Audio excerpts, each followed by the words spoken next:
නාමල් ජනාධිපතින වැලිකඩ. දෑනේ විදින මචං අනුරට තනි තරගයක් තමයි තියෙන්නේ. අගමැති වෙන්නේ මචං ගොඩක් දුරට රනිල් තමයි වැලිකඩ. ඔයා හිතන විදිහට ඒ කියන්නේ 2029 නාමල් හරි මේ ආණ්ඩුවෙන් පිට කෙනෙක් ජනාධිපති වෙයිද? මේ ආණ්ඩුවෙන් නෙමෙයි මචං 2029 වෙනද ඉලෙක්ෂන් එක තියෙන්නේ. මට දෑනේ විදින මචං අනුරට තනි තරගයක් තමයි තියෙන්නේ.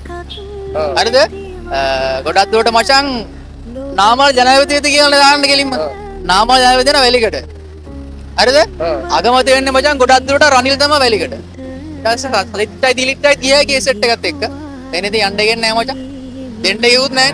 ඒ කියන්නේ නිතරගෙන් අනුර ජනාධිපති වෙනවා. අනුර තරගයක් තියන්නවත් එකෙක් නැහැ මචං. මන්න හිතන්නේ ඇදී කියලා එකක්වත්. මේ මොකද 2029 කියන මචං අනුර කුමාර දිසානායක ජනාධිපතිතුමා මාර රිස්ක් එකක් කරන්න යන්නේ.